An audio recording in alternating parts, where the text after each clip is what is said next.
like Alex Eala, Joao Fonseca, seeing the Filipino fans, the Brazilian fans doing really, really well here as well. So it's like you see the next generation, the young generation hyping up the tennis world. Part is she's coming here in a very different position than she came last year. Much class, so much grace, and she's fun to watch. I think there are a couple of things she needs to continue to improve and get. A clandestine shift occurred within the WTA's inner sanctum, far from any formal press release.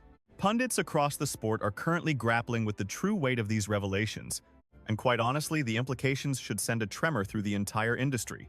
Only recently, Alex Eala slipped from the 29th spot to 45th, following her exit in the round of 16 at the 2026 Miami Open. Karolina Muchova dismantled her sixth love, 6-2 in a 60-minute blitz that left the scoreboard looking agonizingly lopsided. However, this is the precise moment where the situation becomes profoundly troubling for the governing body. That same athlete who was just crushed on the court has been collecting an endless string of special invitations to elite draws she never actually qualified for. The Qatar Open and Abu Dhabi earlier this year proved the trend is impossible to ignore. At this moment, insiders are whispering about a reality that the association remains terrified to acknowledge in the light of day. Private backers, desperate after seeing engagement crater whenever Eala stays home, have allegedly been leaning on officials to manipulate the roster. The broadcast analytics from the competitions she bypassed paint a startlingly different picture. Ratings essentially plummeted the moment she was absent from the court. Her tenacious spirit makes her the kind of competitor fans simply cannot look away from. These unprecedented dips in viewership during key time slots sparked some very tense debates among top-tier executives. The true extent of this divide remains murky, but seasoned observers of the game's political machinery likely already suspect the truth. Interested parties should stay tuned, as this breakdown completely redefines the perception of this entire controversy. The narrative begins inside the corporate boardrooms, where the cold logic of business makes these special invitations for Eala so incredibly transparent. Every week, tournament directors navigate a rigid system that provides them a handful of discretionary entries to hand out. These coveted spots are intended for several goals, primarily to spotlight the next generation of rising stars. The sport currently boasts a global audience of over 1 billion people interacting with the game. They also serve to welcome back former title holders or provide a safety net when a star's standing falls below the usual entry line. It is this final scenario that has become the most controversial, as it fueled nearly every appearance Eala made in 2026. Look at the Abu Dhabi Open this past February, where Eala and her countrywoman Janice Tien were initially slated for the preliminary rounds. Just before the first serve, both athletes were handed free passes that catapulted them directly into the main bracket. This prestigious lineup featured titans like Elena Rybakina, Victoria Azarenka, and Zheng Qinwen. The official narrative was simple, focusing on the growth of the sport and providing a platform for emerging talent. What the marketing teams omitted was the fact that ticket sales and attendance spiked the moment Eala was scheduled to play. Spectators flooded the Aviation Club Tennis Center for her appearances, reaching levels of enthusiasm the staff had never witnessed before. Though she battled her way into the final 8, she eventually stumbled against Ekaterina Alexandrova. She walked away with $35,000 in earnings and a crucial 108 points for her standing. This boost was sufficient to push her to a career-best 38th position, granting her a direct path into the Qatar Open. That automatic qualification for Doha is the one crucial detail that the broader tennis community completely overlooked. For the first time, Eala stood on her own merits at a WTA 1000 event without needing a single handout. Her journey ended early against the Czech phenom Tereza Martinkova, losing 7-6, 6-1. That quick departure caused her to slide back down the active leaderboards, erasing the progress she had secured just weeks prior. If not for that initial leg up in Abu Dhabi, she never would have possessed the numerical standing to enter Qatar automatically. The invitation did more than give her a chance to play. It literally manufactured the status needed to bypass the gates. Now the discussion evolves from a matter of sportsmanship into something driven entirely by the bottom line. The transformation of a massive gridiron arena into a premier tennis stage was breathtaking, setting a magnificent scene for the week ahead. The 2026 BNP Paribas Open at Indian Wells, often hailed as the fifth major of the season, achieved an all-time high with 527,626 fans attending over the two-week stretch. That specific midpoint weekend drew 176,264 people, establishing a fresh attendance benchmark. The competition was officially recognized as the highest-rated broadcast in the network's history, with viewership climbing 39% since last year. Online interactions exploded to 225 million views, creating over 10 million social engagements, a massive increase over previous seasons. And naturally, Eala was a central figure in that draw. She managed to topple giants like Diana Yastremska and Coco Gauff, her incredible run finally halted by Linda Noskova in the Sweet 16. Thousands of devoted Filipino supporters swarmed Stadium 3, staking their claim 6 hours before her match even commenced. Even as the Palm Springs sun blazed on Tuesday morning, hundreds of fans crammed around her practice sessions to witness her every move. On the neighboring courts, superstars like Carlos Alcaraz and Taylor Fritz, men with far more massive global profiles, played to nearly empty bleachers. A behind-the-scenes video of Eala shattered records on the tournament's YouTube channel, becoming the most viewed clip of the entire 2026 season by a landslide. Tommy Haas, the director at Indian Wells and a former world number 2, spoke candidly about the sheer magnitude of the Eala effect. Witnessing that endless stream of Filipino fans arriving just to provide her with unwavering support was nothing short of absolutely spectacular. While discussing the massive turnouts on the tennis channel, he faced a question about whether he'd ever witnessed such fierce national loyalty before. His response was a blunt no, followed by an admission that her electric atmosphere is precisely what the pro circuit craves. He noted how the influx of tourism benefits the athletes, providing a steady, high-energy environment throughout their schedule. It brings a fresh Australian Open-style buzz, igniting new markets and untapped energy all centered around one extraordinary girl. From a business perspective, the reality is stark. If Eala isn't on the roster, that massive audience simply doesn't show up. These aren't just casual tennis enthusiasts who track every tour stop on the calendar. Their devotion is hers and hers alone.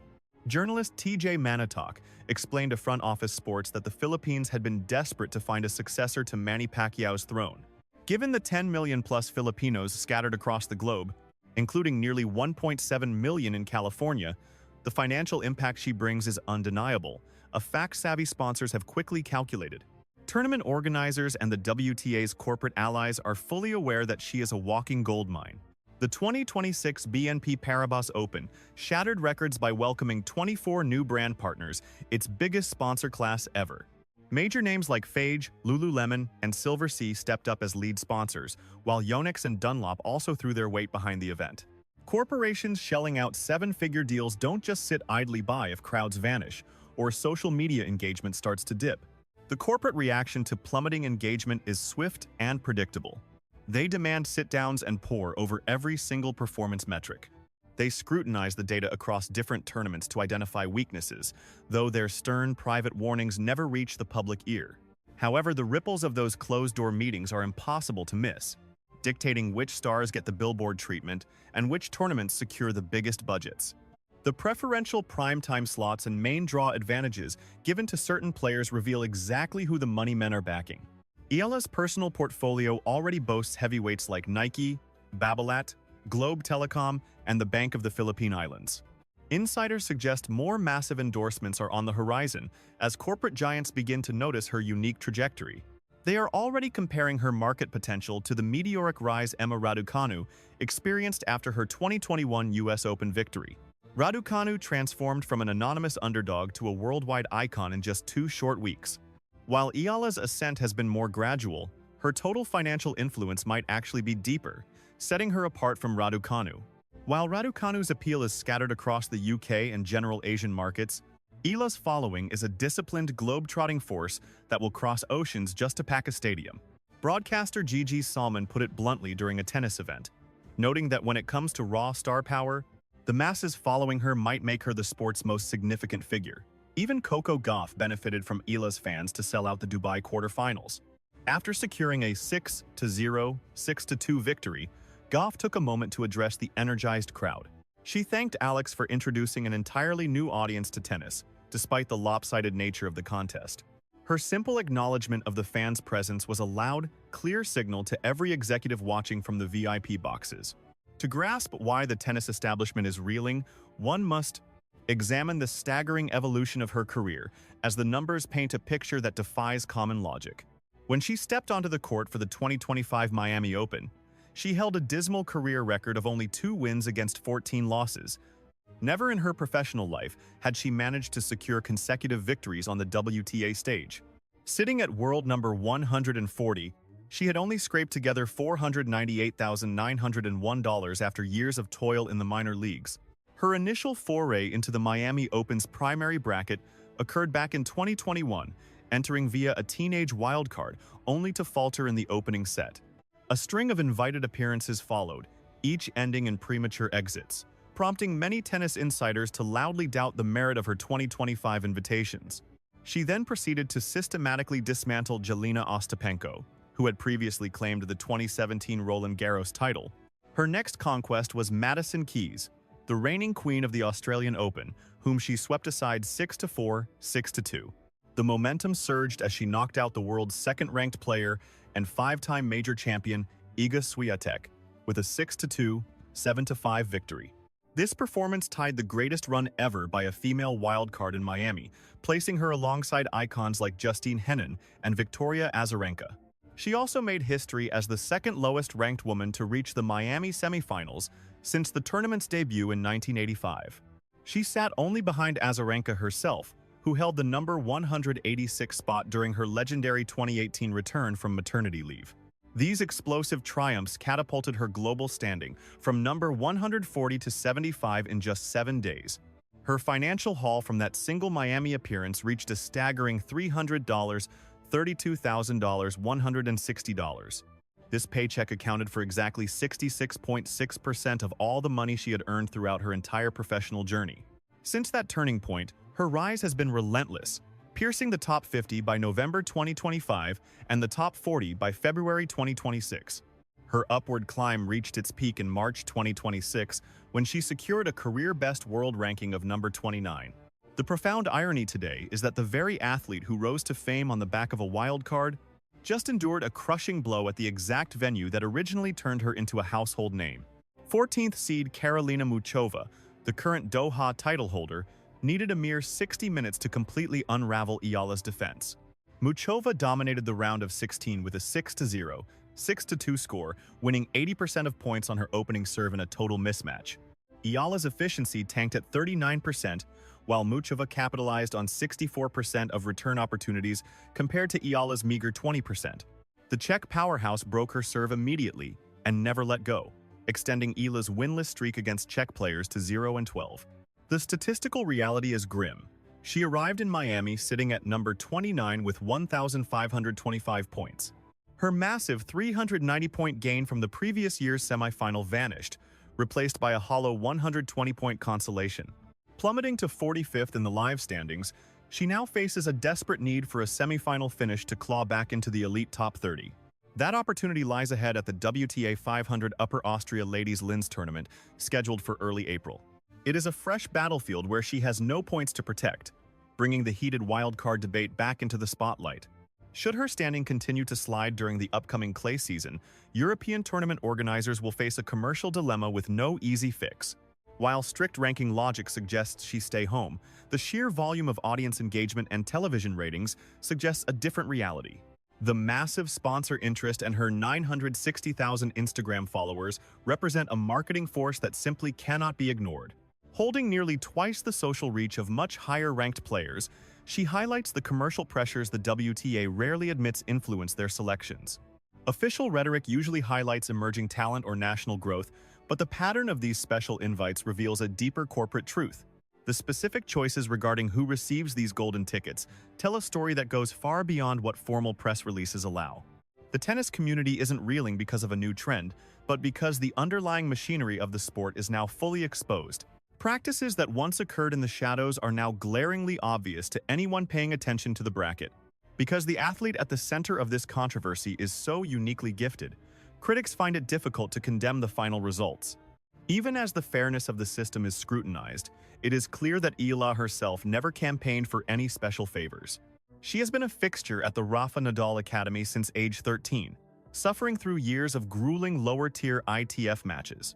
She treated every gifted entry as a hard-earned chance, even if her record leading into Miami 2025 seemed underwhelming at best. She exited that tournament as a semi-finalist who had toppled 3 different Grand Slam titans, a fact that silences most critics. For those claiming she didn't deserve to be there, her actual play on the court remains the most powerful counter-argument. Yet professional sport is played in boardrooms and broadcast booths just as much as it is on the baseline. In those high-stakes environments, the name Alex Eala possesses a market value that no ranking number can adequately quantify. If this deep dive offered a fresh take on the Pro Tour, make sure to hit that subscribe button immediately. This channel explores the world of tennis without the corporate filter, and this particular saga is far from over. We want to hear from you in the comments. Does money-driven wildcard selection help the game thrive? Or does it slowly erode the competitive purity that makes professional tennis worth our time in the first place? We value every single perspective. Does commercial interest compromise the sport? Or is it a necessary evil for growth? Tell us what you think.